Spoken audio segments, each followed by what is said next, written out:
Nah karena sudah kesel si Tarmiji dan dia juga kena tekanan dengan harga dirinya sebagai laki-laki ini, dan ibaratnya kayak suami kok diinjek-injek gitu, sampai putus. Makanya tadi kan tuh kepalanya dibuang ke saluran air dan badannya itu dibuang ke semak belakang rumahnya.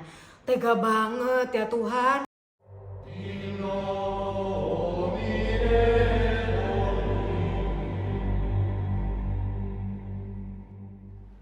Hey guys, Vigits, apa kabar? How are you hari ini? Welcome back to Paranormal. In today's video, jadi untuk kali ini kalau gue bisa bilang agak fast pace. Aduh, sampai muncul fast pace gak tuh, keren banget bahasanya. Fast pace tuh maksudnya adalah ibaratnya langsung begitu ceritanya. Ngerti gak lo? Ya udahlah, pokoknya dengerin aja. Nah, gak heran lah ya ini sama fenomena di Indonesia, lebih tepatnya di daerah pedesaan atau pelosok kampung yang dimana gak jarang tuh dari mereka udah mutusin buat nikah setelah lulus SMA. Bahkan pas lagi, ntar lu gue gue kagak ada napas udah kayak nge-rap. Malahan ada yang baru kelar SMP langsung disuruh nikah. Ya anak-anak ini disuruh sama emak sama bapaknya. Gak tahu kenapa ya, di luar sana ini tuh sering terjadi, entah buat nolong ekonomi mereka atau apa. Tapi kenyataannya emang gak sedikit dari mereka yang nikah muda ini. Tapi kenyataannya gak sedikit dari mereka yang udah menikah muda ini malah jatuhnya melarat dan gak bisa memenuhi kebutuhan keluarganya. I'm serious yo, karena kan mereka masih muda, masih kecil lah jatuhnya, belum bisa itu memenuhi kebutuhan keluarga barunya ini. Ujung-ujungnya apa coba? Ya ribut lah, mulai dari ekonomi, relationship, everything. Jadi kayak serabutan gitu yang ujung-ujungnya juga cerai. I'm not saying that like, oh berarti kalau yang kaya nggak bakal cerai dong. Nggak begitu konsepnya. Tapi yang maksudnya mau gue tarik nih kesimpulannya adalah mereka tuh masih kecil, terus ekonomi juga kurang, tapi udah disuruh nikah. Nah gitu loh, ngerti ya? Nah tapi yang paling parah itu adalah masalahnya tuh sampai ada yang tega ngabisin nyawa pasangannya sendiri gara-gara masalah perekonomian keluarganya atau apalah ya, seperti kasus yang bakal gue bahas sekarang ini. So let's just get into it. Jadi kalian udah lihat di judul di thumbnail, udah tahu nih gue mau bahas tentang apa dan akan ujungnya kemana. Here's Paranormal, penyalahgunaan cobek.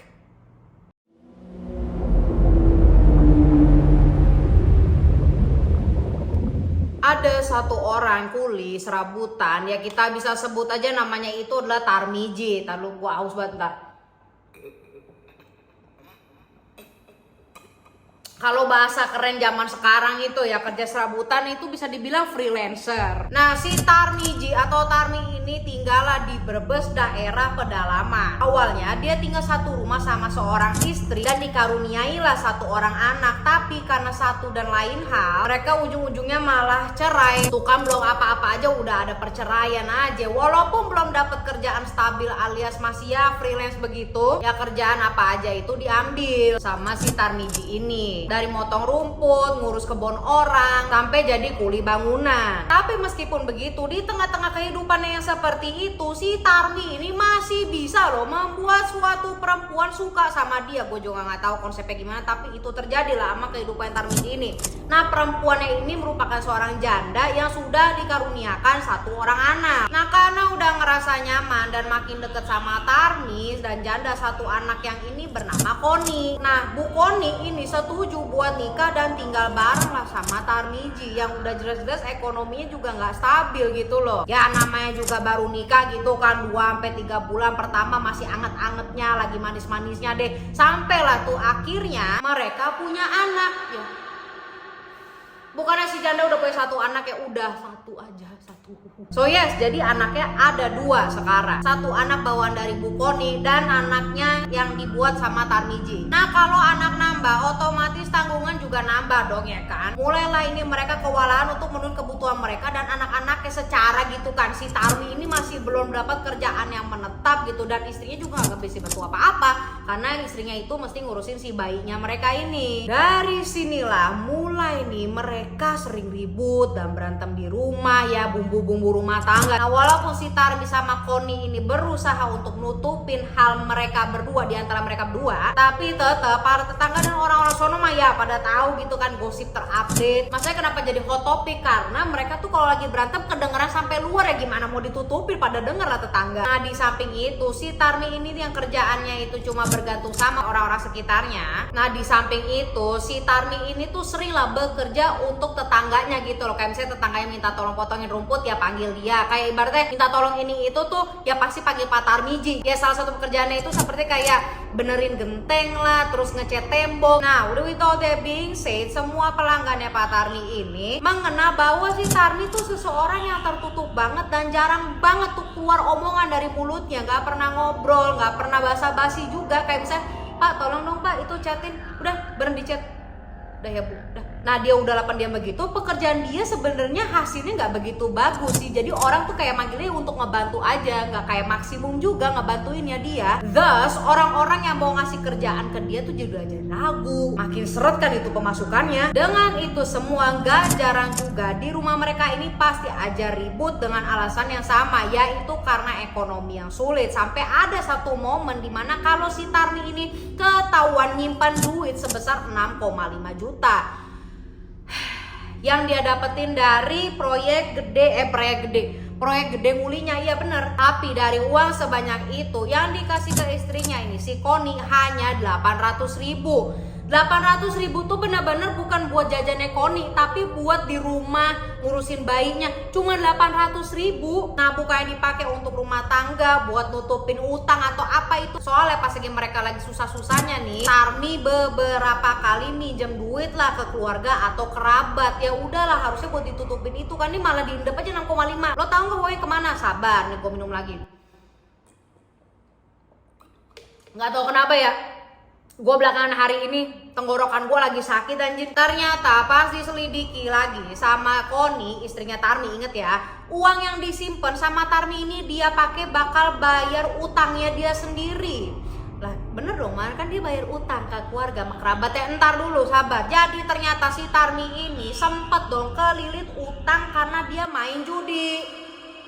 Udah susah lo main judi, mungkin dia mikirnya dengan main judi itu uang bakal jadi lipat ganda kalau menang. Lah dia apes mulu kagak menang-menang, malah nambah tuh beban. Nah dari sinilah makin keras deh tuh ributnya rumah tangga si Tarmi sama Koni. Sampai si Koni sempet cabut dari rumah, ngebawa bayinya dan tinggal deh tuh di mereka di rumah ibunya. Di sana tentu saja Koni cerita semua keresahannya, keresahannya rumah tangga dia dengan Tarmi, tapi ibunya juga nggak bisa bantu. Ibunya cuma bisa jadi pendengar aja dan ngasih jangan sabar aja, musibah pasti berlalu. Nih gue agak post dikit ya, mungkin di sini udah ada yang punya anak gitu ya, kayaknya sih ada sih, cuma pasti anaknya masih bocil.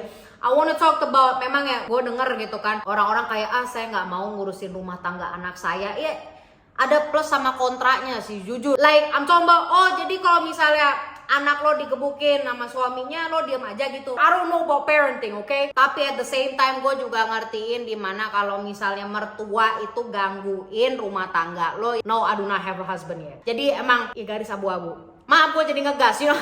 Tapi real talk, gue pengen tahu opinion kalian tuh gimana atas orang tua nggak mau nyampurin masalah rumah tangga anaknya. Gue pengen tahu pro sama kontra menurut lo. Komen di bawah ini, I appreciate it. I want to learn too. Gue juga pengen belajar gitu, you know, sharing opinion. Gak usah ada yang ngegas, gue aja yang ngegas. Oke, gue lanjut lah. Ya udah kan bener aja ibunya tuh cuma kayak kasih wejangan, sabar aja, nah sabar, semua musibah bakal berlalu. Nah belum lama tinggal di tempat ibunya itu, si Koni memutuskan si Koni ini disuruh pulang lah sama emaknya sendiri. Diusir. Nah Tarmiji yang udah kena tekanan dan omelan keras dari istrinya itu terus, jadi pas lagi dia pulang tuh semenjak pulang dari rumah ibunya, Koni gak kalah juga tekanannya, yang dimana dia ngomelin si Tarmiji hampir setiap hari. Plus oh ya gue lupa bilang ini, si Bu Koni ini tinggal di rumah mertuanya. Tarmiji kan gak punya rumah, jadinya mereka ya udah suami istri di rumah mertuanya itu, jadi makin stres.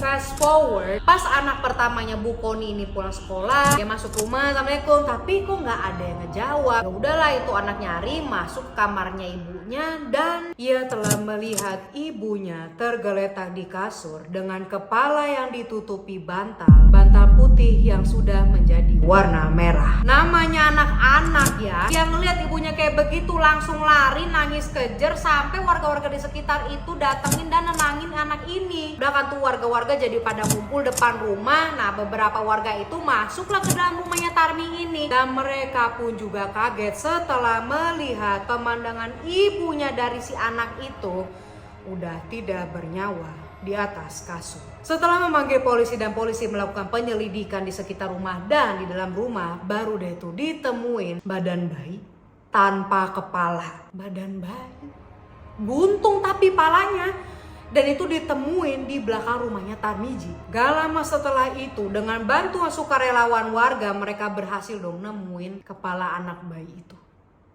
di saluran air atau got deket rumahnya si Tarmiji juga. Pertanyaannya adalah, selama anaknya itu pulang sampai ada polisi, Tarmiji ini nggak ada di rumah. Langsunglah di situ semuanya menganggap Tarmiji ini menjadi tersangka utama. Dan ternyata dari kesaksian warga dan investigasi polisi, si Tarmiji ini lari ke rumah orang tuanya yang satu lagi. Jadi yang mereka tempatin itu memang punya rumah orang tuanya, tapi pada saat itu hanya Tarmiji, Bu Koni dan anak-anaknya. Nah, tanpa berlama-lama polisi langsung berangkatlah ke rumah orang tuanya satu lagi itu ya, yang posisinya juga nggak terlalu jauh sih dari TKP. Sampai di sana keluarga Tarmiji pun juga cukup berkooperatif lah dan langsung ngasih tahu kalau memang benar si Tarmiji ada di rumah ini. Bener-bener gak diumpetin sama orang tuanya, kayak tuh Pak dalam kamar situ. Dibawalah si Tarmiji ke kantor polisi untuk diproses dan diinterogasi. Nah, biasanya kan ya kasus-kasus sebelumnya tuh orang-orang pada hesitate, gak mau ngaku, mesti dipaksa dulu baru deh tuh keluar semua kan. Nah, ini Tarmiji nggak pakai paksaan atau berlama-lama. Si Tarmi ini langsung ngakuin kalau memang dialah yang menghabisi nyawa istrinya dan anak bayinya. Menurut pengakuannya si Tarmi ini, sebelum dia melakukan itu, dia sama istrinya itu sempat ribut besar dan sang istri di situ lagi ngata-ngatain dia dengan kata-kata yang nyakitin banget. Nah, karena sudah kesel si Tarmiji dan dia juga kena tekanan dengan harga dirinya sebagai laki-laki ini, dan ibaratnya kayak suami kok diinjek-injek gitu. Pas istrinya lagi mencoba untuk tidurin anak bayinya, istrinya ini juga ketiduran. Tarmi yang melihat hal itu memutuskan buat mengambil cobek di dapurnya dan ngehantam kepala istrinya sampai berkali-kali pakai cobek yang batu sampai pala istrinya pecah. Makanya itu ditutupin bantal, pas lagi dibuka itu udah buyar semuanya. Aduh, amit-amit, serem banget ya ampun. Karena udah kebawa kesel banget ya dengan kehidupannya dia yang banyak tanggungannya, anak bayinya pun juga jadi korban. Si babynya itu dibawa ke dapur sama Tarmiji. Gak tahu ada apa yang lagi ada di pikirannya dia ya. Dia ngambil pisau dan langsung ngegor lehernya sampai putus. Makanya tadi kan tuh kepalanya dibuang ke saluran air dan badannya itu dibuang ke semak belakang rumahnya.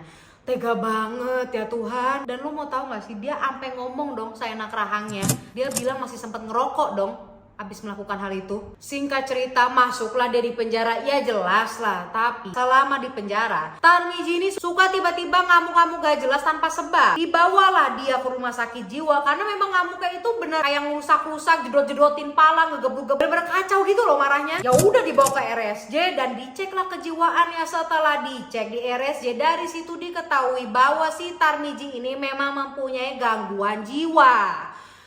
Akhirnya hukuman penjaranya itu nggak dilanjutin dan dia dirawat di RSJ sampai tahun 2023 ini. Mungkin kebanyakan kena tekanan dari istrinya karena gak bisa menuhin tanggung jawab sebagai kepala keluarga dan suami. Ujung-ujungnya malah kena mental dan meledak sampai ngabisin nyawa istri dan babynya. Jujur gue punya opini lagi nih. Ya memang sih gue bukan dokter psikiater, psikologi atau dokter RSJ, enggak. Tapi karena dia itu punya mental issue, jadi gak bisa diapa-apain, mesti dimaafin. Gue pengen tahu ada gak orang kayak gitu di comment section gue. Kesani to talk to you. Bisa dimaafin. Ya banyak tuh kira-kira yang mau punya mental issue. Iya, apakah lo maafin mereka?